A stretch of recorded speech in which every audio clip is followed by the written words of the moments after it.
Thursday, Crafty Friends. I thought I would come on today and show you a couple things I've been working on with some products that I got, and also make this into a card. So I got some stamps, and well, let's see. First, let me show you this. So I was telling you about this Picket Fence Die and how I don't generally do slim lines, but I love it so much that I got it anyway. And I showed you this. So what I did was cut it on this side, this particular one, so that you could see the whole bunch of the tree. And then the pieces I cut off over here, I glued around so my tree would be more full. And then it's stenciled and sprayed and all the good things. So that's ready for a card. But what I was saying was, this tree, I just thought it was beautiful, and I could see it for all kinds of occasions. And if you turn that, you can see that on there. But anyway, so this one, and I have not glued that down yet, is like the winter version. And so what I did was I cut it out, and then I cut it out in brown and embossed it with a wood embossing folder. And then instead of cutting it, so most of the tree was over here, well, so the whole trunk was here, and basically it's like, it'd be like that. So the ends just went here, and I cut that part off on this one. But on this one, I decided to cut it pretty much half in two here, and then I cut a white one just like it, white glitter paper, so it would look like snow. And I layered them. And then I cut those extra branches, I added all in here. And I made me a little snowbank. And I found this little bird, and I thought, how perfect. Because I was thinking I could put a snowman there. And if I hadn't glued it down, I could have put all kinds of stuff behind it, like Santa, going across the night sky. I could have done a zillion things, but I already glued it down because I was concentrating on my limbs, and getting the snow right. And so anyway, I found this little sticker, and I thought that was great. And then this is a Tim Holtz piece that says all is calm and all is bright. And I thought that was just perfect to go on there. And I love it. So there's another example of how I'm going to use this tree now also. It can be a fall tree, a spring tree. It could be an apple tree. It can be anything. So I'm really tickled with that. It's a Picket Fence Die. So anyway, I told you that I would come on and show you that. So let me put this over here. Then I got in the mail these 3 stamp sets. And so these are perfect little words. These came from Temu. And I'm going to use, here's one right here. And I embossed this, and then I just cut it out. And there's going to be another one on one of these cards I'm going to show you in just a second. But, this is the perfect size for a sentiment. It's got that vintage edge. And I even have some deckled scissors, and I also have, I think I have a set of rectangles. And if I'm lucky, well, even if I'm not lucky, I can measure up that corner and get it cut perfectly. Or just do it like this. Whatever. Okay, so there's that one. And then, I don't have this back on here very well. Then this one, I just thought these were beautiful. And different. Very different. And I thought, what, you could make that look so different. I just think that's beautiful. So, it already looks like, it's been paper pieced or whatever together.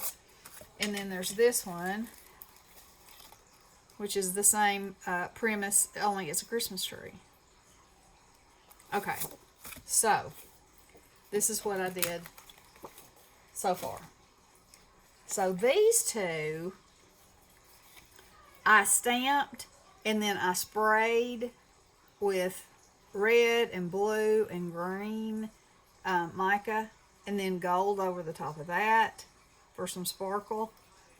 Yeah, you can see that. And then I had snowflake sequins because I wanted something, just something. I tried several different things, and this is what came. This is what I like the best. And then I took a metallic marker and colored the berries up here, colored the button and the little heart just for a little accent. And then I took a gold metallic pen and filled in the top of the ornament. And then I just made some little highlights on the sign there and on that little tag there. And I think those are just beautiful.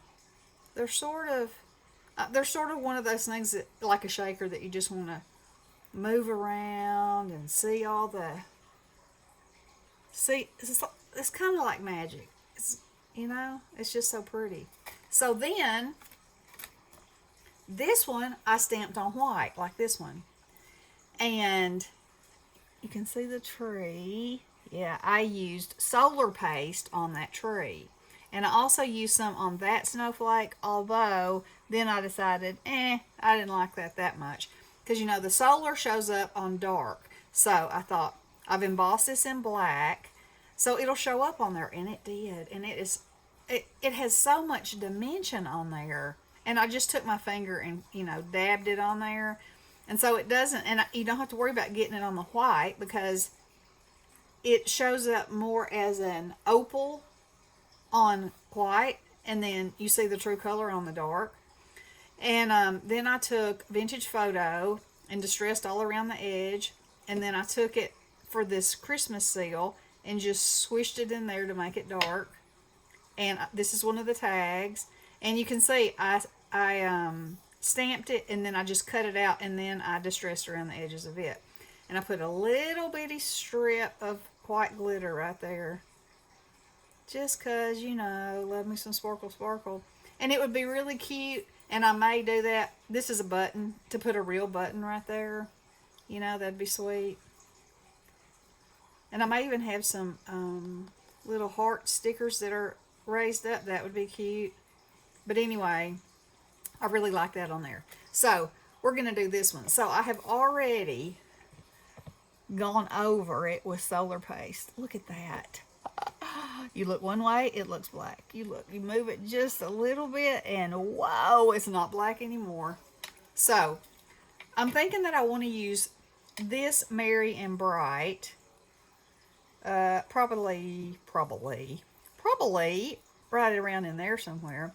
So, because I'm using red, I was thinking with these color combinations that I would distress the background of it in the vintage photo and go around the edges in the lumberjack plaid. And then I'll have this for a contrast, and I'll do the berries in my glitter pen, and we'll see what else happens. So, let's go. Let's do this thing. Alright. So, I am going to just go all around on here. Like that.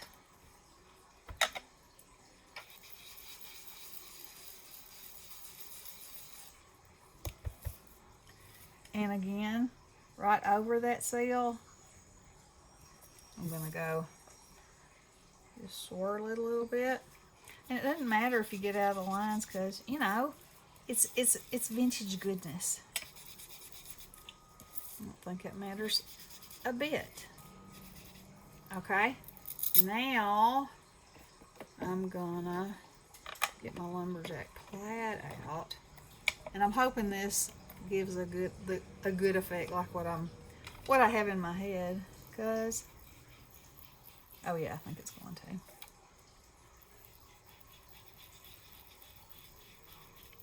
I wanted this one to have a little bit of a different than your standard, red and green. So, I thought, a purple ornament would be beautiful. But then I wanted to use this where I had heat embossed it. So, I wanted the red to be there.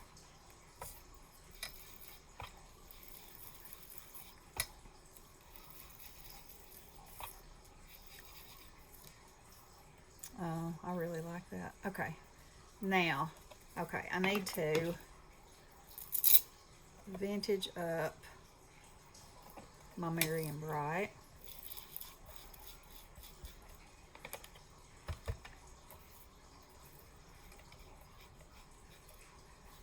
Get it dingy. Dingy.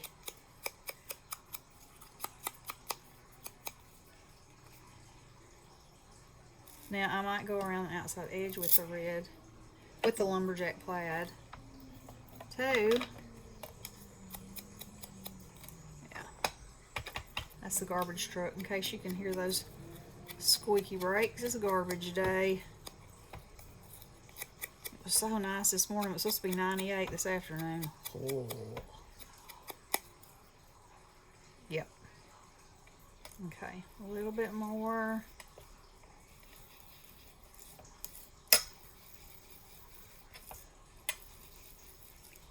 Alright. Liking that. Now, let's take this. And that is not going to show up on there.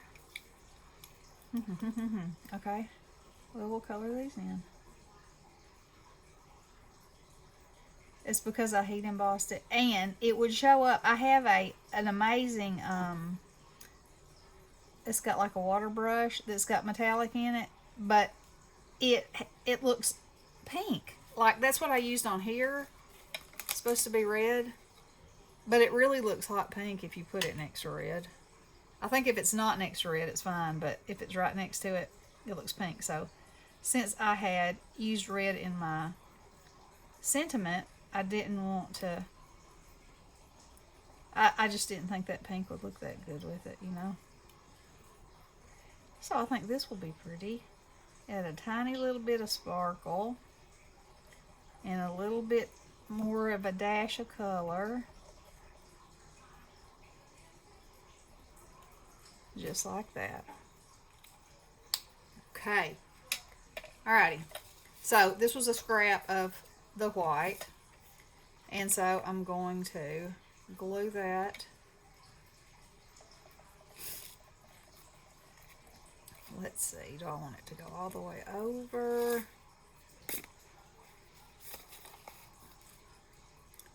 No, I want it to have a tiny little edge. So,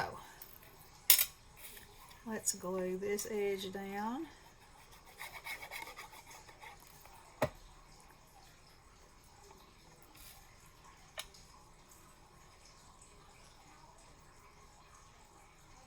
Like that. And then, as you can see, I was scribbling with all my pens on the back of this piece of glitter paper. Okay, I'm going to slip that in there.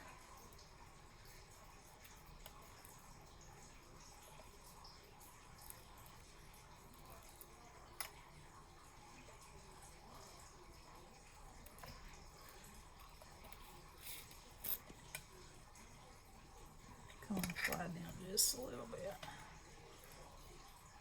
Looks like I need to cut that off, doesn't it? Because I probably cut it crooked. I mean, I obviously cut it crooked. Not probably, I did. Alright. So, you know, this is one of those things when I should have checked a little better. But, you know, when you're doing something on the fly, it's on the fly. And that'll come right off of there, so it's off now. Now, we'll put some more glue on it, and it'll go right back on. Like so.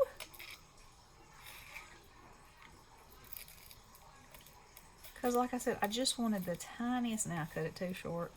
Oh well, you know what? It's handmade, right? Isn't that what we say? It is handmade. Handmade, hand measured or not.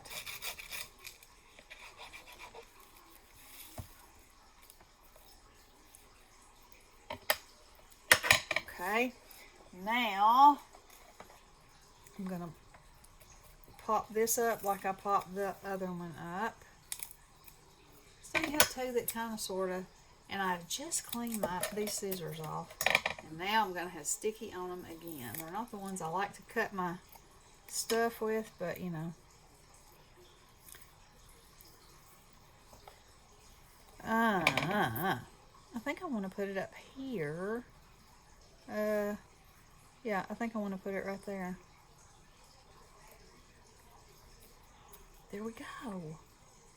Okay. Now, I'll move this stuff out of the way so you can see the difference in inking, embossing, and distressing, and so there's those two, and here's these two. So what do y'all think? I think they're beautiful stamps. I think they're beautiful images, and everything is you know, it's done for you. No extra stamping. It looks like you took 30 minutes layering all that stuff up, but no, one stamping, and lots of good supplies. There you go. Okay, I hope y'all enjoyed this, and I hope you have a crafty day. Love you guys. Blessings.